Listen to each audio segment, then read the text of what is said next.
Today's episode of Lone Star Lawyers on the Varsity Podcast Network is brought to you by Varsity Search.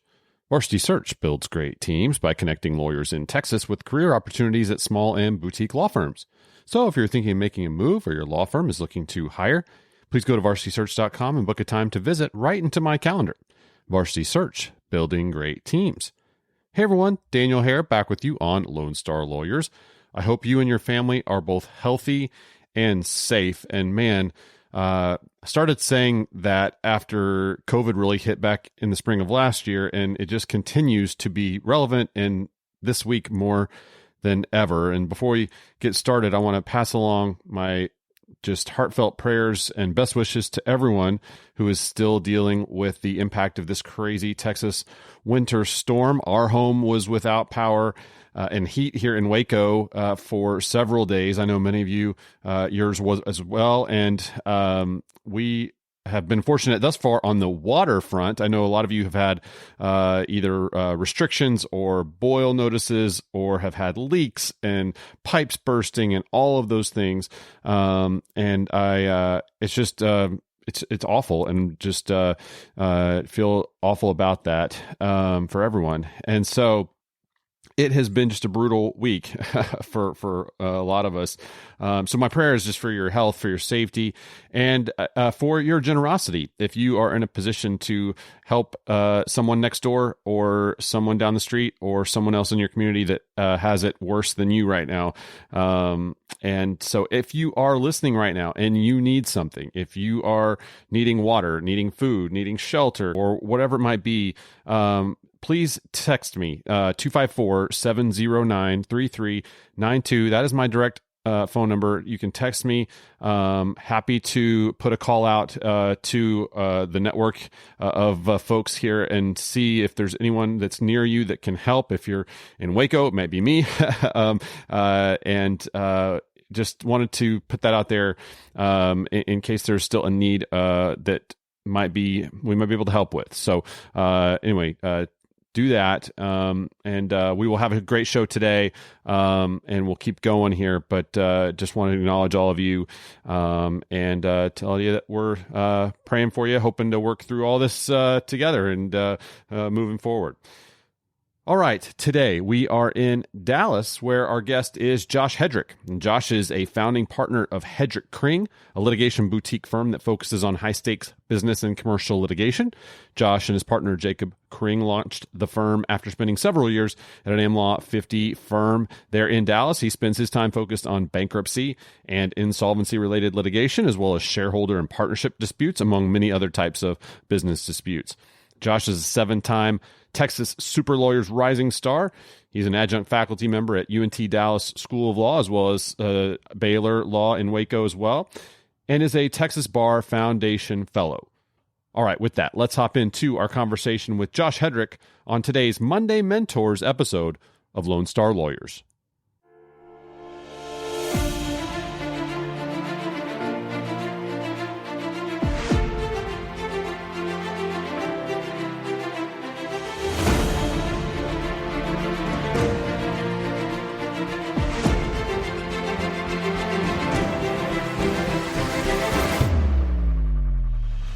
All right, Josh Hedrick joins us right now. Josh, thanks so much for taking the time to be with us today. Happy to be here. Thanks for having me. Well, appreciate you being here. And I think it was about a year ago that we got a chance to hear from Joel Bailey, your partner and colleague there at the firm. And hard to believe it's been that long. So glad to be able to catch up with you today and see how everything's going. But why don't we start off by having you just tell us a little bit about your practice and about what's going on at the firm right now.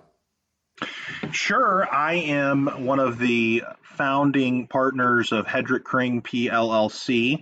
We're a litigation boutique based in Dallas, Texas. We actually just opened an office in Houston, and things have been blowing and going for us. Yeah, congrats on that.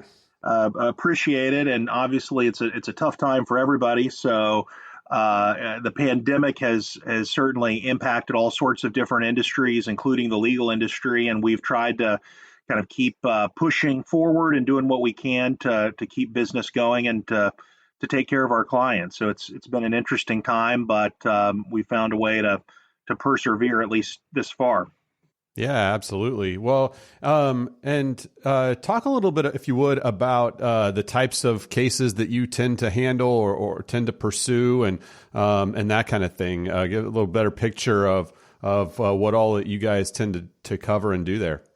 Well, as a business litigation firm that's focused on trials and trial practice, we really handle a pretty broad spectrum of business disputes. So the last case that I tried in the fall was a partnership dispute, what we call a business divorce case.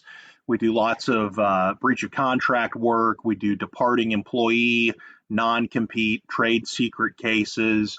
We've got a practice with some securities litigation. We do a little bit of business-oriented class action work. So in terms of the types of cases we handle, it's pretty broad. What we try to do is focus on being really strong advocates, understanding procedure and evidence, and doing a good job in the courtroom.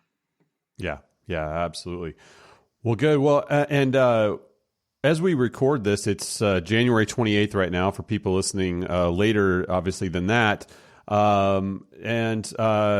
Obviously, COVID is impacting everyone, and we're in the kind of beginning stages of vaccine rollouts, but not there yet with most of us. So how has, I guess, the last couple of months been with regards to COVID and its impact on your firm and your practice and your clients? What does that look like lately?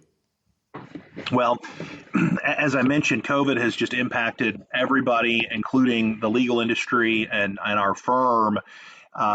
And what we've seen is that we tried to prepare for this, and we got out ahead of it from the standpoint of what we were doing to manage the office. I'm fortunate in the sense that my wife is an ER physician with a master's degree in public health, so she was all over this, Right. weeks before it really started to sink in with the general population. So we got all of our employees set up so that they could work remotely. And before the city of Dallas shut down back in the spring of 2020, we actually told people to start working from home. So Wow. We had a little bit of a leg up. And from the standpoint of the firm operation, we've really handled it pretty seamlessly. There are obviously things that you'd like to be able to do in person that you can't do. I still like trying cases in person. I certainly prefer a in-person jury trial to anything that you would do over Zoom or video conference. And then from the standpoint of our clients, which is really where it all starts and begins, we've got clients that have been horribly impacted by this in some industries. And then in other industries, we've got clients that have been able to either weather the storm or in some instances even thrive because of the changes that have been caused by the pandemic. So there's so many different ways that it impacts us, and we've just tried to be flexible and nimble and use our size as a smaller firm to our advantage for everybody's benefit. Sure, that makes sense, and good for you to be out in front of everything and taking advantage of that knowledge from your wife. That's great. And have you learned anything in the last 6 or 8 months about how to utilize the tools and technologies that we have to become more effective when it comes to maybe depositions or hearings or anything else that you're handling that you would have been doing in person before and now you're doing online? What have you gained over the last 6 or 8 months from an experience standpoint and a skill standpoint? Well, I think it has, whether we were ready to learn it or not, the pandemic has forced us to learn new tools and technologies. To state the absolute obvious, a year ago today, I had never heard of Zoom. And I still remember the first time somebody asking me, how are you going to do this meeting? Is that going to be via Zoom? And me being, Zoom? Is that like Skype? I know what Skype is. Right. So the video conferencing technology, and obviously Zoom has kind of taken the lead in that, has probably been the obvious and the first and foremost area. And I think what's important is that lawyers, including our firm and lawyers outside, understand that Advocacy is just different when you're doing it in person compared to what you're doing telephonically or via video conference. And so we've spent time experimenting and exploring. Here's what I would normally do if I were in court. Here's how I would pull this exhibit up. But how does that work on Zoom? When we tried a 6-day arbitration final hearing in November, and one of the big questions that we had hours and hours of video deposition testimony that we used to create impeachment clips. And we knew how we would use that if we were in a courtroom, but we really had to play with the technology and figure out, how does that look when you're playing an impeachment video clip via Zoom? How do you do that quickly enough for it to be effective? So all sorts of things like that, just learning how to not only use the technology, but adapt to the technology and do it in a way that is still an effective presentation for the clients and for the people that are watching and deciding the case. Yeah, absolutely. That makes sense. And I think what you alluded to there is important in the sense that I think a lot of times it's natural human instinct probably to just see, okay, how, whatever we would do in person, let's just do the same thing online, but without realizing that online just is a completely different dynamic and different environment. And you can't always, I mean, sometimes that might work, but a lot of times it won't. You have to create a different type of presentation online or for that matter on the phone, if that's what it is, versus in person. And so it does take that extra effort to think through every single thing that you would have done normally in person. And okay, does that translate to video? Or if not, how do we translate it to video in the most effective way? And that's a lot of extra stuff to deal with. It really is. That's exactly right. And then just making sure that everything is lined up and ready to go. You obviously take those steps when you're in the courtroom, but when we're trying cases or handling hearings in our office now, it's important to make sure that the environment around where that hearing is taking place. We put up signs on doors where Zoom hearings are in progress, so everybody knows that it's a quiet zone. You can't come, walking by and talking to somebody else and have that feedback picked up. Yeah. And we've upgraded our technology too. We've got, as many firms do now, we've got a dedicated Zoom room where we've got equipment that is just higher end. It's better audio, better visual. The camera can zoom in, it can zoom out, and it gives us a little bit of flexibility that you don't have if you're just using a laptop computer. Yeah. Are you hopeful or optimistic that some of the things that we've learned in this last year will carry over after COVID fades into the background, as it hopefully will throughout the course of this year, and that in some areas we won't go back to business as usual when it comes to practicing law, or what are you thinking in terms of what this has done for kind of future changing of the practice? I think it's a mixed bag. I think there are undoubtedly changes that have taken place that are here to stay, and to me, the two things that come to mind immediately are depositions that are not the central key deposition in the case. Right. I think a lot of depositions are going to continue to be taken over Zoom. I can't tell you how many times I've flown across the country for a 3 or 4 hour deposition, or even shorter for a minor witness, or gone to a hearing that ends up being a 5 or 10 minute, minor hearing, but it took me a day to get there. And I think a lot of judges, this is going to be driven more by judges than anything else, in my opinion. But I think a lot of judges are realizing with hearings, it's more efficient to do some things via Zoom. I think that will continue with depositions. I think lawyers by agreement are going to take a lot of depositions via Zoom that in the past we wouldn't have. I remember being involved in some video conference depositions pre-pandemic, and at that point, my philosophy, which I now believe is wrong, is that if a deposition's worth taking, it's worth taking in person. Right. And I think the technology, just by necessity, with people all around the world needing video conferencing technology and it getting better and better, it makes it easier to do that. We've shown that we can do it, and I think I think some of those things are here to stay. Yeah. Yeah. It'll be interesting to see what happens. I think you're right about the judges are going to drive a lot of it when it comes to on the litigation side and the trial side, certainly. And for the most part, it seems like that they have, as a collective group, been pretty adaptive to the environment. And so I think that's been positive. So we'll see what happens with them and moving forward.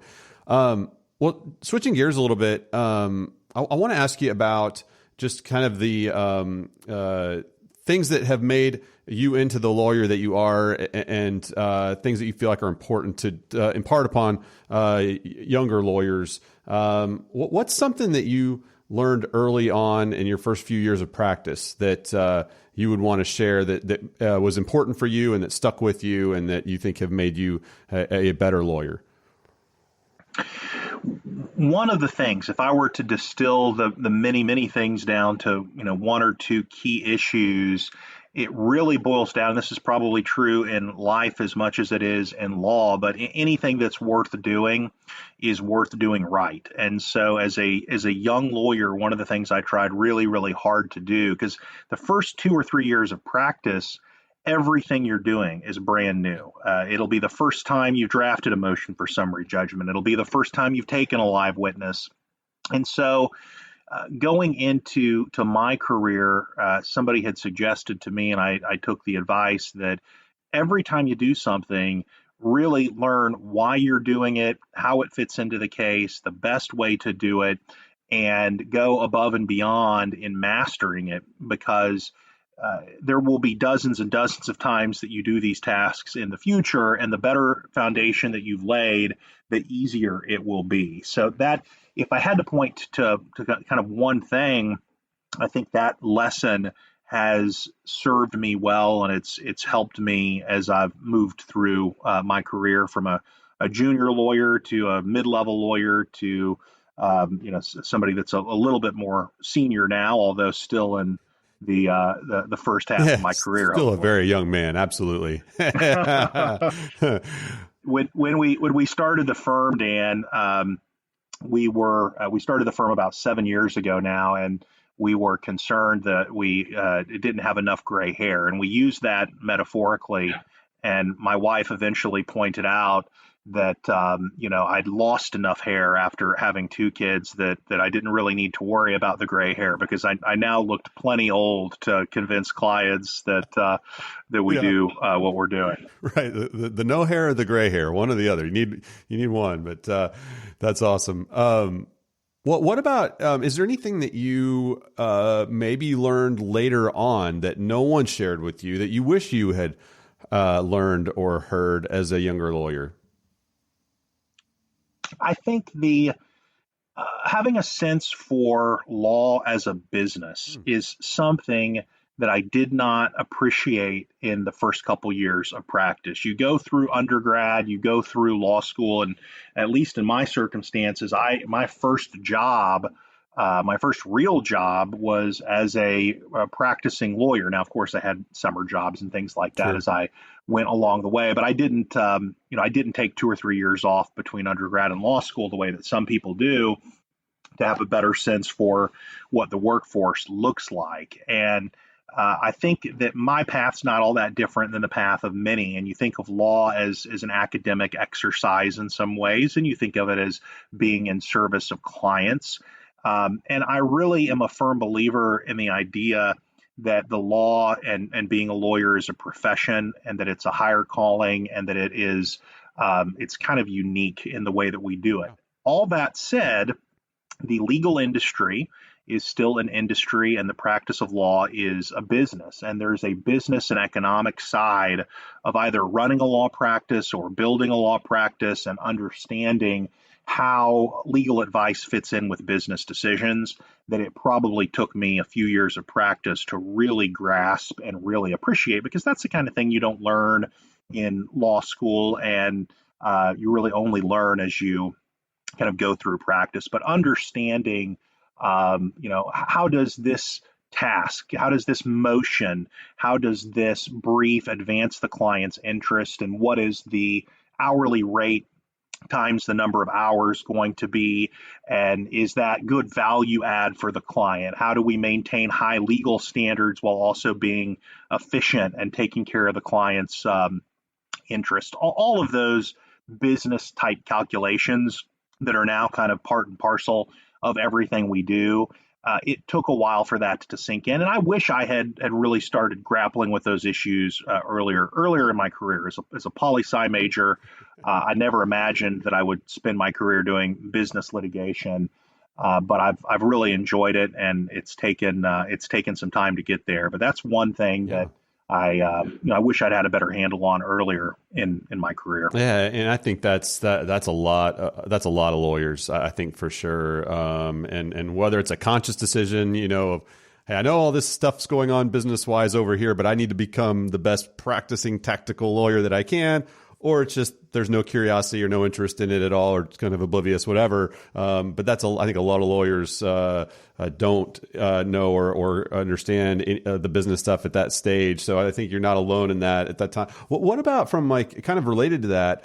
From a business development standpoint, I mean, you obviously were joking earlier about launching a firm as a young lawyer, relatively speaking, when you did, and you were obviously felt you were in a position to be able to do that and be able to bring in business and clients at that time.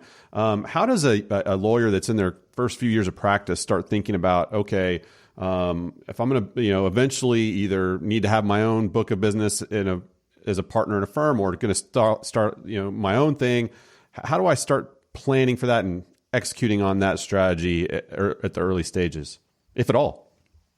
It's a great question, and I think there are ways to do that. And let me start with something that I think is often overlooked, because a lot of people miss the disconnect between what we call attorney development at our firm and how that relates to business development. Before any lawyer can effectively develop business, in my opinion, that lawyer has to master the competencies of being a lawyer. And that's hard, if not impossible, to do on day one. But let me talk about it from the perspective of business litigation. We talk to our lawyers about learning how to run a case, learning how to budget for that case, prepare the case for trial, engage in settlement negotiations, all of the things from soup to nuts that go into a lawsuit, because that's the heart of what we do, is trying lawsuits, prosecuting cases, and defending against claims. And you really have to have a mastery of those skills before you can effectively sell yourself. Right. And once you've done that, and that's not an overnight process, once you've done that, then you can start thinking about, how do I market and promote and sell my services? What are the things that I can do that will cause people to start calling me and asking me to help them with their problems and to deal with their disputes and their lawsuits? And what I encourage lawyers to do, no matter what kind of a firm they're at, is simultaneously, while you're developing these core competencies, you can't lock yourself away in a closet for 5 or 6 years.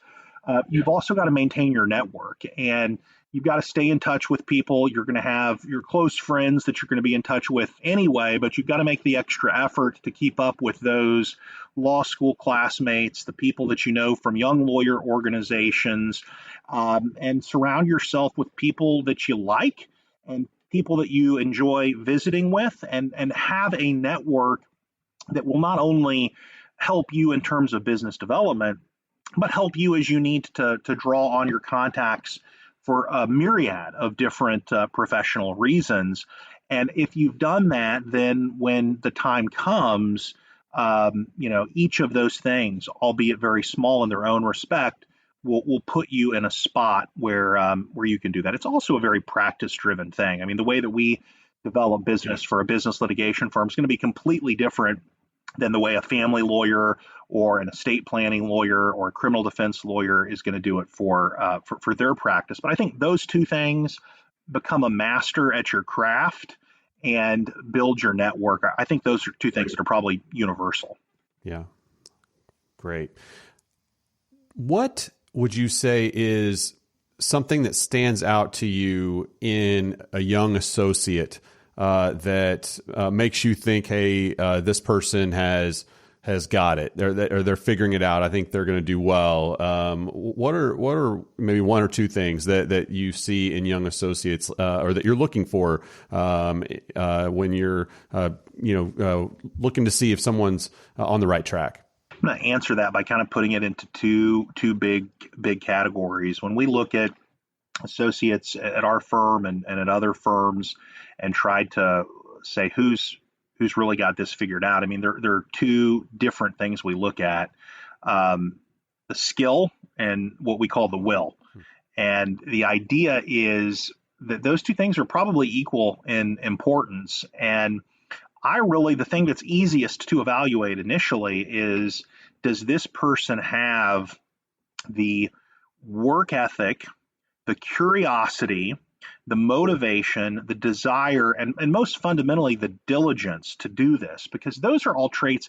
You don't have to be a brilliant legal scholar to ask questions. Right. And that's one of the things I'm looking for in associates is, are they asking questions? Are they grappling with the issues? Are they trying to figure it out on their own? And then obviously there are things that you can see just in terms of a lawyer's ability and natural skill, either as an oral advocate or as a strong writer. And those things come through, and we look for those as well. But at the end of the day, we really focus on people that have a strong work ethic, that are coachable, that want to improve, that want to learn. Because if you've got those ingredients and you've got intelligent people, it's almost always a recipe for success. If you don't have the motivation and you don't have the work ethic, then it's really hard to turn that into success. Yeah. What is the mistake that you see young associates making the most, or what's the biggest mistake you see young associates making? Not asking questions. And I heard somebody years ago use the phrase, "Fake it till you make it," and that is bad advice. You cannot fake it in this job and in this industry, and that's probably true of the legal industry and every other industry. So anytime there's an assignment or a project or something where the associate is really struggling, trying to figure out how to handle it, trying to figure out what the assignment is, what the case is, it's a new industry, ask questions. So the single biggest mistake that I see are people are afraid to ask questions because they want to create the appearance that they know how to do everything. And the reality is that there are so many different things that we're still learning. The laws are changing. The best practices are changing. We're adapting to Zoom. And you just have to get to a point where you're comfortable saying, I don't know, I don't get it, I don't understand. How do we tackle this? Because if you have that degree of honesty and vulnerability, you've got the tools there to identify the problem and fix it and work through the issues and get to where you want to be on the other side. That's good. That's good. Thanks for that.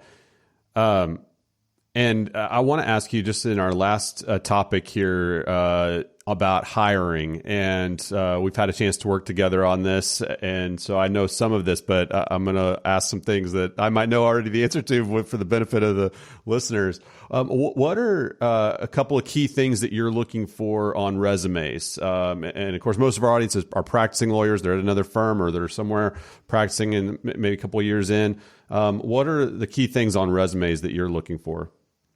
Great question. Just in terms of looking at somebody on cold paper on the resume, it's always hard to do. And we look for different things depending upon the experience level of the lawyer. So if it's a lawyer that maybe is a year or two out of law school and law school is still pretty fresh in the rearview mirror, then there are some things we look for in terms of the law school resume. As trial lawyers, we're very big fans of mock trial, moot court programs, things of that nature. Obviously, if they're close to law school, you look at the grades and see where they fell in their class. As lawyers become more removed from law school, the things that they did in law school become less significant, and the things that they have done in practice. And so for lateral associates, we look at what their practice has been like at their previous firm. And we're in the Dallas and Houston markets now, and we're very familiar with the other firms in those markets. And we've got a sense for the firms that we consider competitor and peer firms. And we've got a baseline understanding of whether that person's experience is going to translate into our practice or whether it's not going to translate. As trial lawyers that are constantly engaged in the process of advancing and responding to arguments and being in what is fundamentally a competitive environment, we also put a lot of value in people that have a history of enjoying competition and competitive success. So we've got former college athletes at our firm. I was a college debater, which my law partner, who was a former college soccer player, tells me does not qualify as an athletic event, but it was competitive nonetheless. Sure. And it's that kind of stuff that we look for people that we think might be good fits at our firm. And obviously, there's only so much you can learn from paper, but those are some of the highlights. Yeah, and then as you mentioned, on paper, you're somewhat limited in what you can learn. So within an interview setting, what are some things that candidates do in interviews that are impressive to you, and what are what's maybe something or that they do that hurts their chances when they're in an interview with you? One of the things we really try to encourage candidates to do, by the time we've got somebody that's at the interview stage, it's because we've already determined on paper that they're potentially a good fit, and we want to get a better understanding for them individually. How do they think about the law? How do they process information? And I think one of the best ways to really understand that is looking at the questions that the candidate asks. To kind of take your two questions and combine them, I think one of the biggest mistakes that candidates make is not asking any questions, because if they're really diligent and they're being thoughtful about a move, invariably and inevitably, they're going to have questions. And on the flip side of that, the candidates that have impressed me the most are ones that have done something more than surface level research. Anybody can type a firm's name into Google and read the first article, but the candidates, whether it's law students or laterals, that have really gone the extra mile and have thought about what it is that they're looking for in a firm versus what this firm might actually present, and they're kind of making those comparisons, and their questions reveal that. It tells you something about how they handle issues and how they're likely to handle legal issues in practice. Yeah, absolutely. Well, great. Well, as we're wrapping up here, I've got some rapid fire questions to throw at you. But before I do that, is there anything that we haven't covered yet, or anything that you would want to share before we move ahead here? Nothing in particular, Dan. I think I've really enjoyed working with you, and I will say that it's an interesting time for all of us that are practicing law, and so we appreciate the people that help keep the lawyers educated and abreast of what's happening in the rest of the market. And I think your podcast does a terrific job of that. And obviously, we've had the chance to work together as well. So I'll use this question as an opportunity to say that we're very thankful for everything that you've done, and we really enjoy the podcast and all the work that you do. Well, look at that. Here, I'll Venmo you a little fee for the plug there on my own show. Golly, I didn't know that was coming. Thanks for that. And likewise, it's been a joy to work with you, and appreciate all the opportunities to do that and to into the future as well. Excited to keep the relationship going. And so, all right, our rapid fire questions right here. Let's do it. Name the one trait or characteristic that you most want to see in an associate. Diligence. All right. What habit has been key to your success? Persistence. All right. Your favorite app or productivity tool? Slack. Awesome. Yeah. Your favorite social distancing activity? Spending time with my kids. There you go. And then lastly, your favorite legal movie? It was a tough one. 12 Angry Men. 12 Yes. Angry Men. Oh, look at you pulling out a 12 Angry Men reference. I like it. Well, that is on our list to cover here on our movie verdicts deep dives. And I watched it a couple months ago. So that is, and it's like the number 1 or 2 rated legal movie in most of the rankings and stuff, but most people haven't, it's an older one. So most people haven't seen it or know about it. I think it was in the 50s, and I watched it a long time ago, I think before I ever went to law school, and loved it. And then I got to see a live performance of it, which is what kind of cemented it at the top of my list. Oh, that's pre-pandemic. Yeah. No, that's awesome. That's super cool. Well, good. Well, Josh, thanks again for taking the time to come on. I know you're busy, and we appreciate you sharing some of your time with us. So thanks. It's been a pleasure. Thanks for having me, Dan. I hope we can do it again sometime in the future. All right, my thanks again to Josh Hedrick for joining us on the show today. If you enjoyed this episode, would you consider doing 2 things for me? Would you subscribe so you don't miss an episode? And then would you rate and review the podcast in Apple Podcasts or wherever you listen? And if you have thoughts about the show or any suggestions along those lines, would love to hear from you, Daniel at VarsitySearch.com. Also, don't forget, if you are in need of anything right now due to this storm, the power outages, the water restrictions, water pipes bursting, everything else, if there's just something that you need or anything like that where you just need some help, please text me 254-709-3392 and let me see if we can try to find a way to help you. All right, that's it for today's episode of Lone Star Lawyers. Thanks again so much to each of you for listening. I'm Daniel Hare with Varsity Search, and we'll talk with you next time.